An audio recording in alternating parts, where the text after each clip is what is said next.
Hi, this is Catherine. This is Taking Tea with Catherine. This is hot apple spice black tea from Harding & Sons, which I got at the Metropolitan Museum of Art when I went there not too long ago, but not too recently. And It's very autumnal, I know, but I'm looking forward while I'm looking back, I guess. That's what I do. And I'm using the Sherlock Holmes, one of my Sherlock Holmes mugs, because there's going to be a brief mention of Sherlock Holmes within the books I'm going to talk about. So, um, I try to link things together a little bit. So this is just the last half of August that I'm going to talk about my reading, the books I read, and they were good. They were good books, for the most part, I think. No massive complaints. Didn't really have a great time the last half of August personally, but the books weren't bad, so got to be happy about something.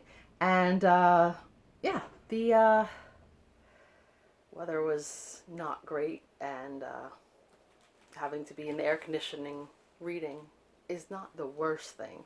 So that was, comfort reading.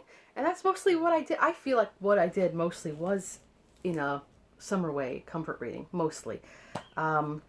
So two of the books are mysteries. I'm not going to put the hat on right now because it's not going to be a separate tea and mystery, but they were good. One of them was for Kate House Summer of Suspense. It was the last one, but it was a great discussion. And that was The Window at the White Cat by Mary Roberts Reinhardt. It's my first by this author. She apparently, excuse me, wrote a lot of mystery / suspense novels in the early part of the 20th century, even before Agatha Christie. So people talk of her, they call her the American Agatha Christie, but she actually came before her. So that's kind of cool, right? At least I kind of think so. And was a pretty not very long book, and I was able to read most of it in one morning, and then a little bit of it before that. It takes place in unnamed part of the United States. I for some reason I assume it's Pennsylvania, but they didn't say specifically. I guess because they talk a lot about politics, which isn't really my thing. The main gist of the story is that the main character is a lawyer. His name is Jack Knox. He's an attorney, and a woman comes in named Marjorie Fleming, a young woman, and she's very attractive to him, and she speaks about her father having gone missing, and her father doesn't have the best reputation, isn't necessarily well liked in what he does, but still Jack does, maybe out of slight feelings for her after just having met her, sort of gets involved and figure out where this guy went off to. And then of course there's a murder or two, and a couple of other mysteries. Other people go missing, I should say, and things get stolen, and there's obviously some kind of political corruption going on. And he's not really a detective. He's quite bumbling, actually, so he just sort of stumbles into things. But with the help of first an actual police detective, and then a reporter, a journalist, who is very discreet, apparently, they do get to the bottom of what happened, even though, it takes, to the ending before you can figure out what exactly was going on, because you don't get all the clues really right away. But it was a nice, enjoyable, quick read. It wasn't like my favorite read ever. I hear that some of Mary Roberts Reinhardt, some of her other books are even better. I don't even want to show you this cover because it actually is a bit of a spoiler, so I won't anymore. Because when I was joining in the Zoom discussion, when I showed everyone the cover, they were like, "What?" I don't know what is up with people who design covers sometimes, or people do the descriptions in the back, and you're like, it's like a 300-page book, and they're describing something that happened in page 250. It's like, sorry about the ambient background. If anyone could translate what's going on out there, I don't know. I use so much. I live in a block in Queens, so what do you expect, right? But this is still kind of hot. But anyway, it's never boring. Okay, so The other book I read that was mystery slash suspense was Laurie R. King's Castle Shade. It is a novel of suspense featuring Mary Russell and Sherlock Holmes. So this is the latest one. I've read most of. I think there might have been one or two in between that I might not have read. But I've read most of the series. It starts around like 1914-ish, when Mary Russell's quite young. She is an orphan, but she has money, and she is in England, and she meets the retired detective Sherlock Holmes, and since then they've been, doing all kinds of stuff together all over the world, and it's been a pretty good series, and I thought this one was also very good. In this one, it's 1925. They end up in Romania. The queen, I guess she's the consort, but Queen Marie of Romania she was a real person, so it was actually a kind of historical fiction too. She's been getting certain threats and certain things that she called in Sherlock Holmes to investigate, and he does. And it's a kind of a difficult time, not just in Romania, all over the world. It's, post World War I, post Russian Revolution, all kinds of stuff happening. So when there's any kind of threats, there's a lot to look into. But Marie is at this castle, and now I'm forgetting the name of the castle. I think it's called Castle Bran. Yes, Bran. And in Transylvania. So then, of course, there's all kinds of inferences of possible, vampire stuff. But Mary Russell and Sherlock Holmes are quite logical and, go into things not looking for actual supernatural activity, just the reasons behind what is happening, which they find out. And it's pretty cool. It's not just the queen is not not like a main. I mean, she's a main character, but she's not in always showing up in the book. Her daughter shows up at one point. Her youngest daughter, who actually died in the United States. So, but in my lifetime, but I probably would never have met her either way, and wouldn't have known who I was meeting at the time. The queen herself is actually, I think, the granddaughter of Queen Victoria, like everybody else who was royalty in Europe at that point, probably. And there's enough investigating and adventure and getting to know the people who work in the castle and the people in the village and in the area, and to make it a fascinating enough quick read. I will say the one thing I wasn't in love with, but that's just me, and I don't know if I mentioned this the last time I talked about one of the Mary Russell books, but occasionally the couple, the pair, get split up and investigate in different ways and whatever, and I don't mind that per se, but I feel like Mary Russell's always trying to prove something, even though she doesn't really have to at this point, to Sherlock Holmes, and sometimes I feel like she does it in a way that exhausts me. For instance, there's always these times where they skip a night's sleep and she's just about to go take a nap, at least for a few hours, and then she decides instead to explore the castle or to go out and talk to people. And this happens so many times in the book that I actually got tired reading it. I mean, if one time they skip a night's sleep, it's okay, but it actually starts with them being on the train and she's got a fever that she caught, I think, was it Monaco, wherever they were the last book, and so she starts out of it for a little bit and then just keeps going in and out of, I know she's in her 20s. I know people have more energy in the 20s. Even I had more energy in my 20s, but it just it doesn't, that weirds me out for some reason. But I don't know, of all things, for that to bother me. But what it turned out to be wasn't something that I figured out. So I don't know if I was paying enough attention to have figured it out. But it is obvious that someone was trying to discredit the queen and make her look bad in the little things they do. And there is usage of types of tea to help them figure things out, which I love. And it did actually make me curious about reading more about that particular time and place in history. But I don't know if I ever will. But I actually know some people who are Romanian. I wonder how much they know about Romanian history of that time. maybe I can ask them, or I could read a book like I do. But yeah, I would say if you've enjoyed any of this series, you could kind of pick it up just from here, not really get spoiled too much, because I think that's the way these books are. I don't know if this was my favorite of the books, but it was quite good. And my favorite parts actually was when the Queen talks to Mary about books that were coming out, and she mentions to her something about, have you read Agatha Christie?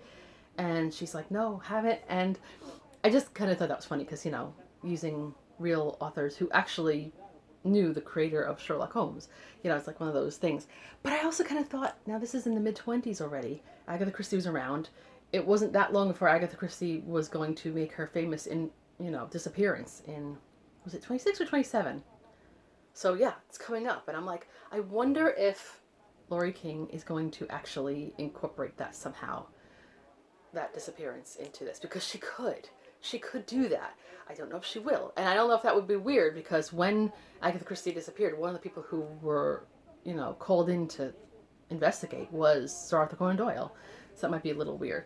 But that actually could be cool. But not going to give any ideas, because I think writers have enough ideas of their own, right? Okay. So then now another book that was, for me, I would call it a throwback. And before I go, let me see if this tea is cool enough to drink at this point. It is just cool enough to drink, and it's a little heavy on the cinnamon. I don't mind cinnamon, but it's a little heavy on the cinnamon. I think I can mix it with something else to make it a little less, so maybe just a little more, just black tea on its own or something. I don't know, but it's not terrible. It's just a little more. I would rather a little more apple than cinnamon, but it is still good and reminiscent of some of the herbal teas that I've enjoyed over the years. And going back into reminiscing, I saw this book in Barnes & Noble last year. Yes, because it was the 40th anniversary of John Lennon's death at the hands of a person who I don't even want to mention his name, because he likes, I think, the fact that his name is linked with John Lennon's, which is disgusting. But anyway, and I guess to capitalize on it, or just to become a part of things, I don't know. James Patterson, along with Casey Sherman and David Wedge, put together this book called The Last Days of John Lennon. So I, of course, was interested, because I've always been interested in John Lennon, the Beatles, that sort of thing. And I read most of the books about him in the 90s. So it was kind of like, in July, I was reading books by Jane Austen that I had read in the 90s, and then in August I was reading a book that was in subject very similar to what I've been reading in the 90s. All I needed was a mystery with a cat in it. Didn't really have that. Did I? Oh well, this was called The White Cat, so I guess close enough. Anyway, there might have been a cat in Castle Shade, but it wasn't important, I guess. Anyway, what was I going to say? Oh yes, The Last Days of John Lennon. So, but I thought, as someone who does like to read everything on a subject and who likes throwbacks, this was good. And it was not probably the best book I've ever read about John Lennon, but it was up there. It was like not best, but it holds its place, I guess you could say. But not like, oh my goodness, I must read everything by these people. I've never actually read anything by James Patterson. I have nothing against him. I just never have. That happens, right? And he's so highly popular, he doesn't need me. But still, sometimes you wonder, right? Just because they're popular, does that mean that I can't read them? I don't know. I've never read Stephen King either, so what can I say? One thing is, it seems a little deceptive. It's called The Last Days of John Lennon. It wasn't just about that.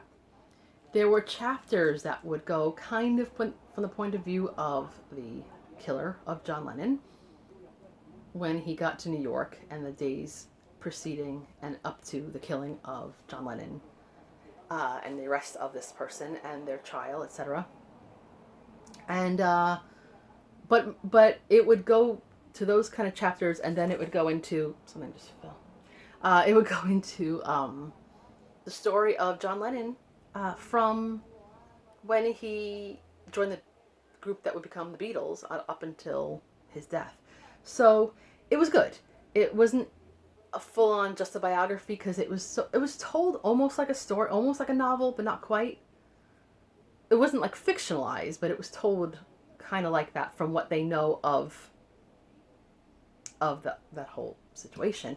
One part, and you think maybe I did know this and I forgot it, but it speaks of a part where the killer, like a day or so earlier, is in the subway station, which is near the Dakota, I think it was that station, and he runs into James Taylor, the singer-songwriter, and they have a weird exchange, and James Taylor remembered that later on because he also heard the shots from where he lived that killed John Lennon. So I never realized that connection. I actually grew up listening to James Taylor because my dad really liked him, and I like him well enough, really. And James Taylor was actually involved with the Beatles in his early days too. So a lot of different little connections, and there was also a part where the killer went to some place and ran into two people, including I think it was Robert Goulet or something. It was like one of these weird moments, and he just this guy had such weird thoughts of himself. I don't even want to really. I almost didn't want to humor him by even reading about things that would be from his point of view. I don't consider John Lennon to be a saint or a martyr or anything like that. Really. He was talented, he was entertaining, he was interesting. There are things that he did that I don't quite agree with, but there are also things that I think that people make too much of a big deal about, either way. But nevertheless, he shouldn't have been, put into a position where, he could get killed. But then again, it does speak to New York at that time, which was interesting because New York in the late 70s, early 80s was kind of known to be pretty crime-ridden. Central Park was not. It was just, I don't know, they were just beginning to form the organizations that would restore Central Park to anything worth really visiting. And yet, if you were a relatively well-known person, doesn't mean that people would never stop you in the street to talk to you and say weird things, whatever, but for the most part, you could walk around and be pretty safe. And that was what John Lennon liked about New York. He could just be one of a crowd, but also, be part of things or whatever. Of course, he had tons of money, not just because of himself, but thanks to the amazing management of Yoko Ono. People don't give her that kind of credit, but I remember reading that when I was younger. She was amazing at handling his money and making more money out of it. But so, you can say, well, it must have been hard having to deal with people all the time. But I mean, they could also buy properties out on Long Island or Bahamas or wherever to just escape, which a lot of us can't really do. So there's good and bad, I guess, in being well-known and wealthy. But so no matter what, though, he might have been sometimes a bit of a contrast or, in some ways, okay, you sing about Imagine, no possessions, and yet you have all this money and possessions. Yeah, you could say it's hypocritical, but not enough to kill somebody. But nevertheless, he felt safe, and he would just come in and out of his apartment building, the Dakota, which is an amazing place, and quite historical. And yet, somebody finally took advantage of that situation and ruined it for everybody else. And especially for him, for his sakes. But, yeah, it was just really, interesting but kind of creepy. There's a part where he meets sort of Sean Lennon, the son of John and Yoko, and who I've met. That's a whole other story, but I met him 21 years ago at a concert, not his concert. It's a long story. But he was a little boy at this point. He was with his, I don't know, was it nanny, whatever it was, and he was coming down with something, and it's just creepy that the guy was about to kill this poor kid's father. You know what I mean? And then he talks to him. Anyway, did I go that whole time without mentioning the killer's name? Good, because he's well known enough as it is. But yeah, that book really was a bit of a throwback for me. Quite. Anyway, so, man, they are really conversant out there. It's the day where they do the recycling or something. So they're all out there. City life. Speaking of city life, I also read a memoir that I thought was going to be a novel because I saw a picture of it somewhere, but I took it out of the library. Are these all library books? Goodness sakes, they're all library books. I don't know if that's good or bad, but anyway, this is London's number one dog walking agency by Kate McDougall. So that's just what it is. It is about a woman. She seems to be about my age, actually. She seems to have been born around the same time as me. Who had been working, I think at Sotheby's and she was just not satisfied, so she decided to start a dog walking business. And it's the story of the business as it was mostly in its earlier years when the writer, Kate McDougall, man, how did I forget that name so quickly? It was about the business of dog walking, really, and her own life with her boyfriend, then fiance, then husband, and then she started having kids. And her mother actually comes in this story a lot, and so all these relationships, and also relationships with the dog walkers, the other dog walkers in her business, the clients, the dogs that she would walk and other people would walk, and their little stories, and the neighborhoods of London, and her own dog, too. I was laughing about. Did I mention this on this video already? I don't remember. I mentioned it to somebody. That I saw this picture when I first looked at it, and when I first looked at it, I saw her and I saw her Jack Russell, but I did not see the Dachshund. Dachshund, I think. And so I looked at it later and I saw this dog, and it was one of those moments where I thought, man, how did I not see that dog? And then I started doing all those time travel moments. Maybe it wasn't there before, but then I realized that I was just losing it. Too much air conditioning. And I thought it was good. I've never been a dog walker. The closest I ever had was pet sitting my sister's chocolate lab once or twice with various levels of success. And I did okay, but it's not probably for me. I think I'd be okay as a pet sitter for cats because I am used to doing that. Don't ask me to give them medicine. Except the little one that you spray in the mouth.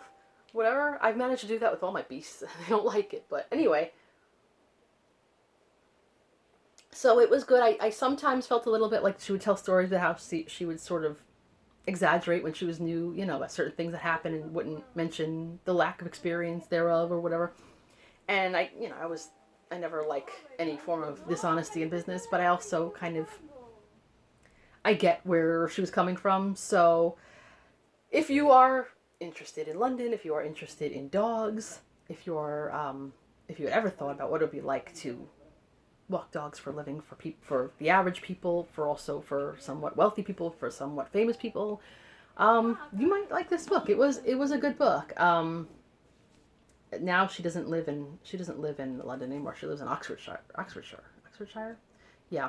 Anyway, but this was the story of that time period. So yeah, I had a good time with that book, and that is all for August because, like I said, that's why I split it up because I can ramble. So yeah. Got through that month, and I'm looking very much forward to September. I already put up my TBR, I think, for September. So now it's to the future. So that's all for now. I hope you guys had a good August. Let me know if there's any of these books that you were interested in reading, or that you have read already, or you're about to read, etc. Or if there's any books in the month of August that particularly floated your boat. And that is all for now. This is Catherine at Taking Tea with Catherine. Oh, hold it from here. Have a lovely tea and book-filled day.